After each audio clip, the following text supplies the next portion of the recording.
Mike Tyson, boxing का बनाम बादशाह, जिसने अपने करियर के पीक में करोड़ों रुपए कमाए और कुछ ही समय बाद बैंकरप्ट हो गए।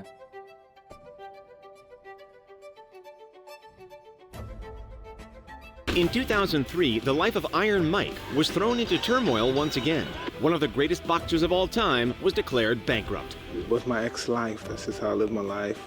That's my addictive personality. Michael Carroll, जो कभी सड़कों से कचरा उठाया करता था, उसने लॉटरी से करोड़ों रुपए जीते। Hi, my name is Mikey Carroll, and 10 years ago I won £9.7 million on the National Lottery, and I've hit the headlines ever since. और कुछ सालों बाद बैंकरप्ट हो गए। And then I just got on with it. इस दुनिया में ऐसे कई लोग हैं जिन्होंने करोड़ों रुपए कमाए और जीते, लेकिन कुछ ही समय बाद सब कुछ बर्बाद कर दिया। जहाँ कुछ लोग कुछ पैसे कमाने के लिए दिन भर भागते हैं और इन लोगों ने अपने करोड़ों रुपए बर्बाद कर दिए। That's exactly what happened with Evelyn Adams. She won the lottery 2 years in a row.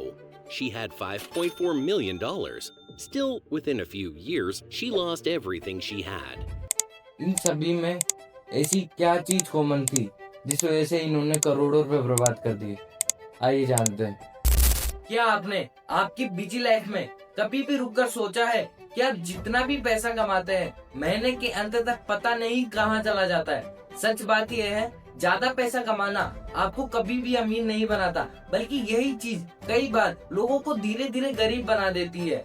दुनिया में बहुत से लोग अच्छा पैसा कमाने के बावजूद कुछ सालों बाद फिर से गरीब हो जाते हैं। इस वीडियो को अंत तक जरूर देखें। यह वीडियो आपके मनी माइंडसेट को बदल कर रख देगी। सोर्स और एक्सपर्ट्स के मुताबिक लगभग 70% लॉटरी विनर्स कुछ सालों बाद अपना सारा पैसा खर्च कर देते हैं या ब्रोक हो जाते हैं। ये फिगर्स काफी वायरल और शॉकिंग है। वहीं दूसरी तरफ बैंकरप्सी के केसेस में लगभग 30 से 33% लॉटरी विनर्स कुछ सालों बाद बैंकरप्सी फाइल करते हैं। काफी इंटरेस्टिंग बात है ना, जो लोग करोड़ों रुपए जीतने के बाद भी कुछ सालों बाद वापस गरीब हो गए, जो सिर्फ इतने पैसों के इंटरेस्ट से अपना पूरा जीवन यापन कर सकते थे, उन्हें आज वापस किसी दूसरे की नौकरी करनी पड़ रही है और एक एवरेज लाइफ जीनी पड़ रही है। आइए कुछ एग्जांपल्स देखते हो, जानने की कोशिश करते हैं कि इनके पीछे क्या कारण रहा होगा। तो बात करते हैं माइक टायसन की। Undisputed heavyweight champion and the current defending WBA heavyweight champion of the world. Here he is, ladies and gentlemen, introducing the one and only Iron Mike Tyson. जो महान हेवीवेट बॉक्सिंग चैंपियंस में से एक है। सन 1986 में 20 वर्ष की उम्र में टायसन हेवीवेट खिताब जीतने वाले सबसे कम उम्र के व्यक्ति बन जाते हैं। टायसन ने HBO के साथ कॉन्ट्रैक्ट करके अपने करियर के सबसे बड़ी कमाई $27 मिलियन की थी। टायसन ने अपने करियर के पीक में $430 मिलियन, लगभग 3,940 करोड़ रुपए की कमाई की थी।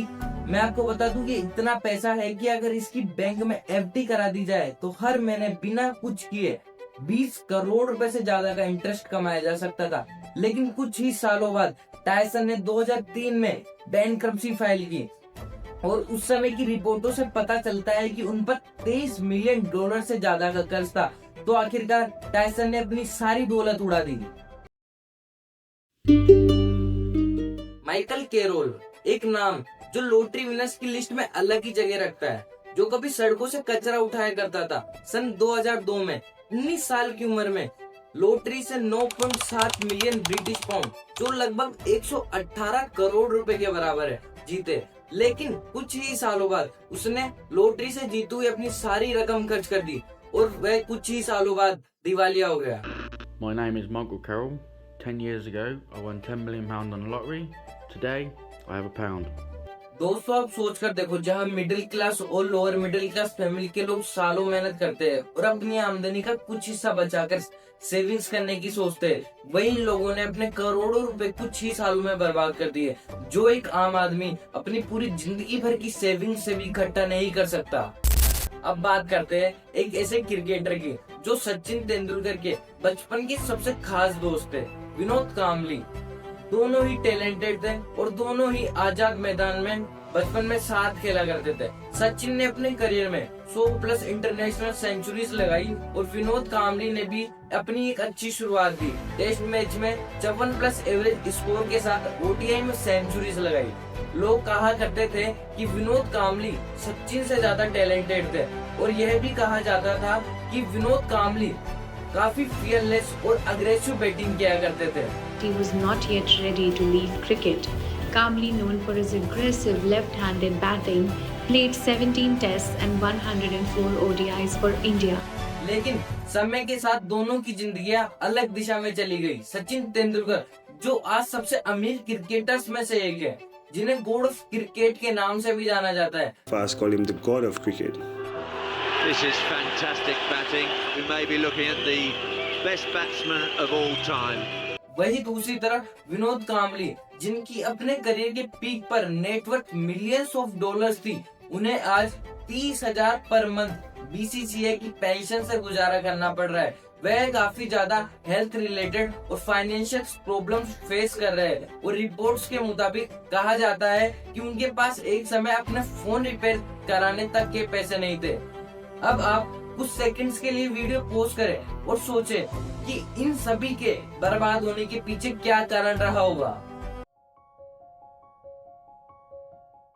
दोस्तों, इन सभी के बर्बाद होने के पीछे सिर्फ एक ही कारण था, पैसे की समझ और पैसे की शिक्षा का अभाव होना।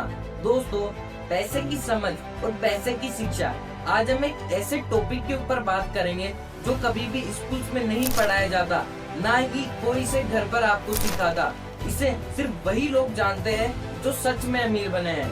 पैसे बनाने के बाद उसको किस तरह संभाला जाता है, उसको किस तरह इस्तेमाल किया जाता है, इसे पैसे की समझ कहा जाता है। ज्यादातर लोग जिंदगी भर यह नहीं समझ पाते कि असल बात ये नहीं है कि आप कितना पैसा कमाते हैं, बल्कि यह है कि आप कितना पैसा रख पाते हैं, आप उस पैसे को कितनी पीढ़ियों तक चला पाते हैं।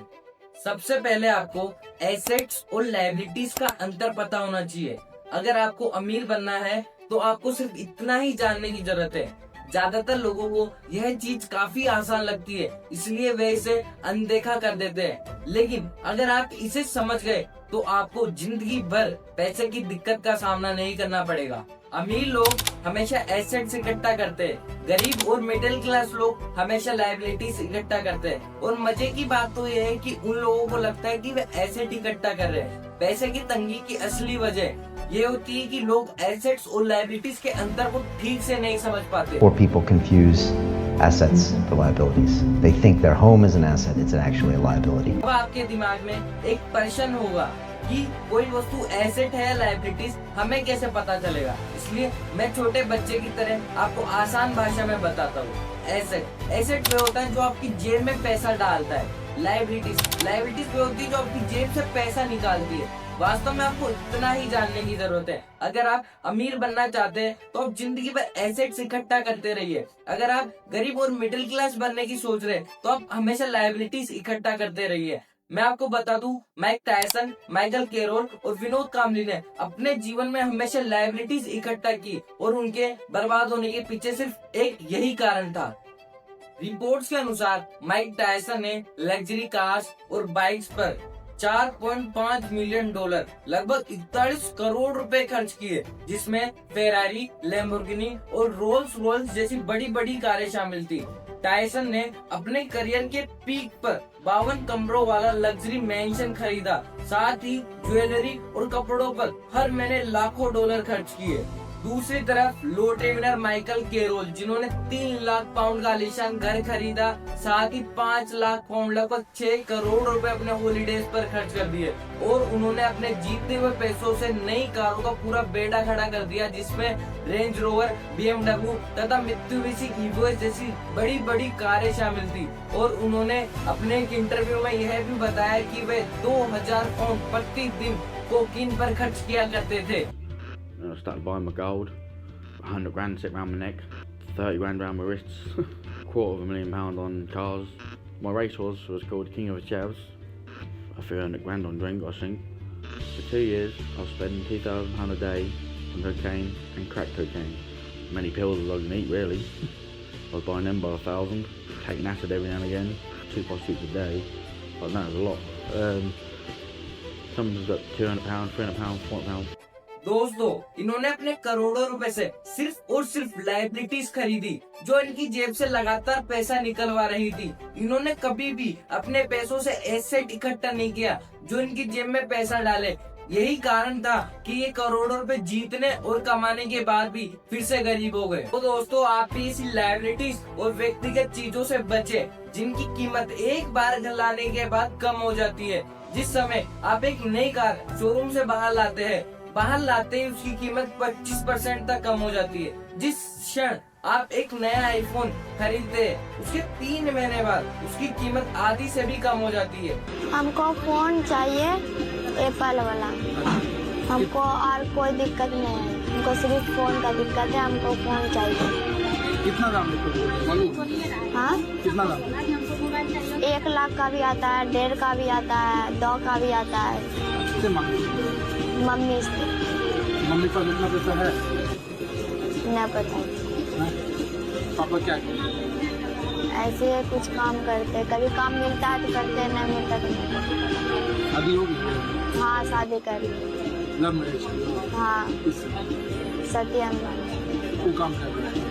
वो काम नहीं करता है, वो पढ़ता है। गरीब और मिडिल क्लास लोग सिर्फ दिखावे और होड़ के चक्कर में अपनी मेहनत के कमाए हुए पैसों से बड़ी बड़ी लाइबिलिटीज खरीदते हैं, जैसे लग्जरी कार या बाइक ईएमआई पे लेते हैं, फोन ईएमआई पे लेते हैं, शादी में लाखों रुपए खर्च करते हैं, बड़ा घर और ज्वेलरी पे लाखों रुपए खर्च करते हैं और सिर्फ अमीर बनने का दिखावा करते हैं और ऐसी चीजें खरीदते हैं जो उनकी जेब से लगातार पैसा निकलवाती है, जिनकी कीमतें हर दिन हर क्षण धीरे धीरे घटती है, धीरे धीरे डेप्रिशिएट करती है। ये जो गरीब हो ना आदमी, यो साला अपनी आदत से गरीब हो। जबकि अमीर लोग ऐसा नहीं करते, वे एसेट वाले कॉलम को बड़ा और मजबूत बनाते हैं। वे stock, bond, mutual fund, income देने वाला रियल एस्टेट और ऐसी हर चीज खरीदते हैं जिसकी कीमतें दिन ब दिन बढ़ती हो, जो उनको इनकम देती हो, और वे अपने पैसों को काम पर लगाते हैं। वे अपने पैसों को कर्मचारी बनाते हैं, क्योंकि पैसे के बारे में सबसे अच्छी चीज ये है कि यह दिन रात 24 घंटे काम करता है और वे अपने एसेट वाले कॉलम को बढ़ाते जाते हैं। यही कारण है कि हमारे बड़े बूढ़े बोलते हैं कि अमीर लोग और ज्यादा अमीर होते जाते हैं। यहाँ मैं आपको मना या फोर्स नहीं कर रहा हूँ कि आप जॉयफुल और विलासिता की चीजें जैसे कार, बाइक, फोन ना खरीदे। मैं आपको सिर्फ इतना बता रहा हूँ कि विलासिता की चीजें खरीदने से पहले हमेशा अपने एसेट वाले कॉलम में इन्वेस्ट करें। एसेट वाले कॉलम को और मजबूत बनाए। एसेट वाला कॉलम खुद ब खुद आपके पास विलासिता वाली चीजें ले आएगा और शायद ये आपको ज्यादा खुशी भी देगा, क्योंकि इसमें अब जोखिम बिल्कुल कम होगा। गरीब और मध्यम वर्गीय लोगों के साथ एक और बड़ी समस्या होती है पैसे खोने का डर, जिस वजह से वे कभी भी एसेट नहीं खरीद पाते। लिटरली मैं आपको बता दूं, ऐसा एक भी इंसान नहीं है जिसे पैसों का नुकसान अच्छा लगता हो। इस दुनिया में ऐसा एक भी अमीर व्यक्ति नहीं है जिसने कभी भी पैसों का नुकसान न उठाया हो, परंतु ऐसे बहुत से गरीब आपको मिल जाएंगे जिन्होंने अपनी दमड़ी भी नहीं खोई है निवेश में। पैसे खोने का डर सभी को होता है, अमीरों को भी, लेकिन गरीब और मध्यम वर्गीय लोग खेल को इतना सुरक्षात्मक तरीके से खेलते हैं कि वे हारने से बहुत ज्यादा डरते हैं। ज्यादातर लोग आर्थिक रूप से इसलिए नहीं जीत पाते क्योंकि उन्हें अमीर होने की खुशी से ज्यादा पैसे खोने का दर्द कहीं ज्यादा होता है। इसलिए एक कहावत है, हर आदमी स्वर्ग जाना चाहता है लेकिन मरना कोई नहीं चाहता। हम सभी को 2 महान उपहार दिए गए, एक आपका दिमाग और एक आपका समय। ये आपके हाथ में कि आप इसका किस तरह से उपयोग करते हो। आपके हाथ में आने वाले हर पैसे से आप ये डिसाइड करते हो कि आप क्या बनना चाहते हो। अगर आप इन पैसों को मूर्खतापूर्ण तरीके से खर्च करते हो तो आप गरीब होने का विकल्प चुनते हो। अगर आप इन पैसों को लायबिलिटीज पर खर्च करते हो तो आप मिडिल क्लास होने का विकल्प चुनते हो। अगर आप इन पैसों को अपने दिमाग में इन्वेस्ट करके यह सीख लेते हैं कि एसेट को किस तरह बनाया जाता है तो आप दौलतमंद होने का विकल्प चुनते हो। चुनाव आपका है और सिर्फ आपका है। हर दिन हर पैसे के साथ आप अमीर, गरीब और मध्यम वर्गीय होने का विकल्प चुनते हो।